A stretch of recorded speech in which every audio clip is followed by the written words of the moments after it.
Opa, bom ou não? Bem-vindo ao Caipira da Cidade. Pessoal, que invernada boa dessa semana, né? Graças a Deus, a água voltou para todo lado aqui. Lagoa minha que não enchia há 2 anos, transbordou essa semana. Isso é sinal de um ano muito bom para a gente. Olha, quem mora numa propriedade rural sabe que de uma forma ou de outra, a gente acaba ficando preso da porteira para dentro, né? Seja por conta de animais que você tem que cuidar ou de plantações. E não que isso seja propriamente um problema. Eu, por exemplo, detesto sair, prefiro ficar quietinho aqui no meu canto. Mas sabe aquela viagem de uma semana que muita gente planeja um ano inteiro? Pois é, a gente aqui isso é muito difícil ou quase impossível. Muitas vezes a gente acaba escolhendo uma atividade, buscando aí uma liberdade financeira, uma tranquilidade ou até uma simplicidade de vida, mas acaba virando escravo da própria escolha. Então hoje eu vou te mostrar 8 atividades que mais te prendem dentro de uma propriedade. Mas para a gente poder afinar essa conversa e você poder se encontrar nessa história, eu vou considerar que você, assim como eu, tenha uma pequena produção, não uma produção empresarial, com estrutura, funcionários e tudo mais, né? Lógico. Não tenha filhos em idade produtiva ou um caseiro para te ajudar, more ou pretende morar na propriedade e tenha a propriedade como uma das fontes de renda.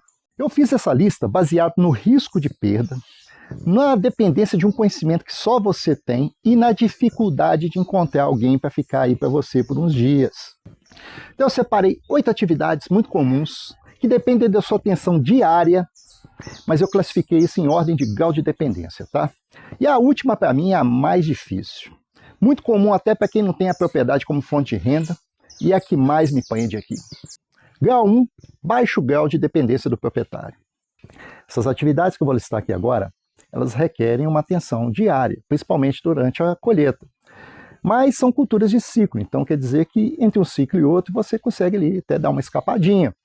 Geralmente isso não acontece para quem vive só disso, gente, porque antes de terminar uma colheita, os produtores já estão plantando a próxima safra. Hortaliças de ciclo. Culturas como tomate, jiló, quiabo, elas têm uma colheita quase que diária, quando muito, dia sim, dia não. Então, durante o período de colheita, fica muito difícil de você se ausentar, né? Até porque não é só a colheita, você tem que cuidar da entrega desses produtos, isso não pode esperar. Olha, você pode até encontrar alguém para te substituir durante o desenvolvimento da cultura, mas encontrar alguém para gerenciar a comercialização, a logística, isso aí já vai ser bem mais difícil, né? O mais comum nesses casos é o produtor se programar para fazer uma viagem entre uma plantação e outra, mas isso aí também vai gerar um desfalque no faturamento, né?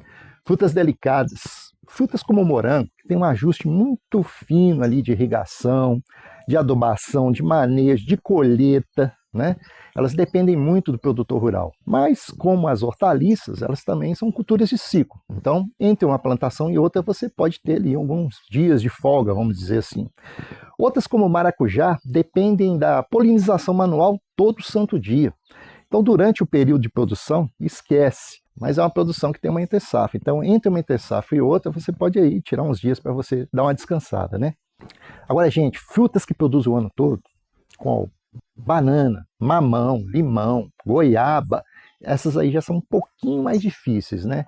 Mas dá para você encontrar alguém para te substituir durante algum período, principalmente se você já tiver uma logística pronta, alguém que vai aí buscar na sua porteira a produção. Grau 2, a liberdade vigiada.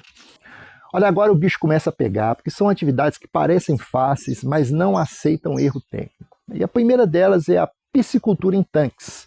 E eu vou pôr junto aqui a hidroponia pelas características, tá? Nesse sistema, se uma bomba queima ou falta energia por umas 6 horas, acabou, gente, perdeu tudo. A segunda atividade são as galinhas poedeiras, porque galinha ela requer uma conferência diária, né? É um equipamento que trava, pode faltar água, tem que ter alguém para colher o ovo todo santo dia, porque senão estraga. Você pode até encontrar alguém aí para te substituir durante uns dias, mas essa pessoa tem que conhecer o mínimo de mecânica e de bicho. Criação de porcas criadeiras.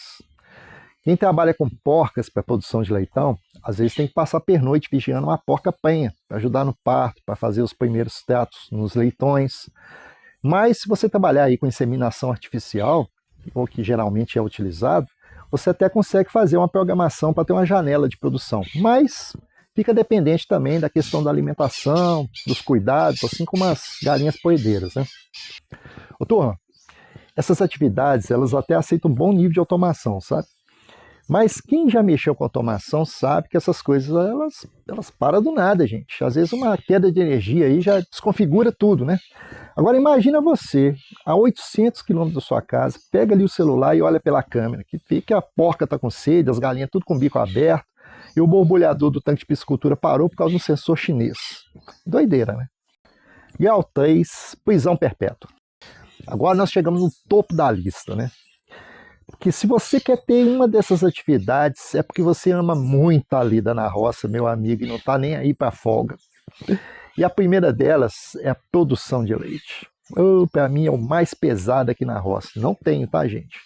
Vaca não sabe se é feriado, não sabe o que é chuva, não sabe o que é frio. De todo jeito você tem que estar lá de madrugada, sentadinho lá, ordenhando a vaca. E ainda tem que ter uma atenção muito grande com mastite, com problema de doença. Então, se você não tiver um substituto profissional, você vai virar escravo do curral, meu amigo. Ô, turma, teve um caso de 2 irmãos aqui que mexiam com leite. E no dia do velório do pai deles, eles pediram licença para os convidados, porque estava na hora de ordenhar a vaca. Eles foram para a fazenda para ordenhar as vacas e tentar voltar ainda a tempo do funeral do pai. Olha só que vida. E eu não mexo com isso, não. Produção técnica de cogumelos. Gente, uma vez eu fiz um curso de produção de cogumelo do sol. Vocês já devem ter visto isso por aí, né? Eu desisti. Sabe por quê? Depois que o fungo lança aquele chapéu, você tem poucas horas para poder fazer a colheita, porque senão passa do ponto e aí perde a qualidade. É mais ou menos igual a questão das hortaliças ali, tá? Você pode até planejar uma janela de produção entre um ciclo e outro, só que quem mexe com isso não para. E a atenção que você tem que ter nesse tipo de cultura, ela é muito maior, porque você tem que manter a umidade do local e ainda vigiar um bendito do mosquitinho, mosquito palha, e se ele entrar ali, ele bota larva na sua produção todinha e acabou. É uma dedicação tremenda. E a última atividade, e é a que mais me prende aqui, cães de guarda. É o meu calcanhar de Aquiles, gente. Não é uma atividade comercial que eu tenho, mas eu preciso deles para minha proteção. E como muitos de vocês sabem, porque devem ter cães também, algumas raças não aceitam estranhos para alimentá-los. Eu aqui só crio fila brasileiro. São 8 filas.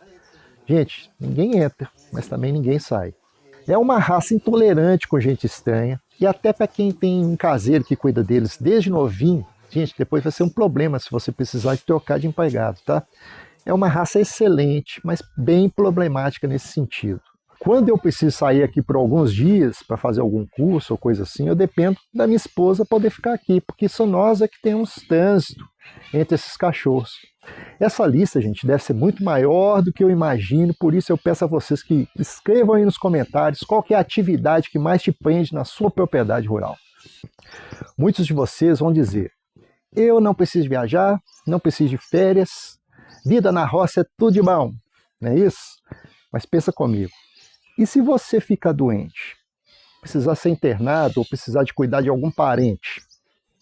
São tantas as possibilidades, gente, dessa prisão te afetar. Então, antes de adotar qualquer uma dessas atividades, pensa muito bem no grau de dedicação que ela precisa. E se você é uma pessoa que gosta de passear, de viajar, evite ao máximo essas situações. Isso aí pode ser um peso na sua vida, tá certo? E se você gostou desse vídeo, curta e se inscreva no canal. Eu fico por aqui e que vocês fiquem com Deus e até o próximo vídeo.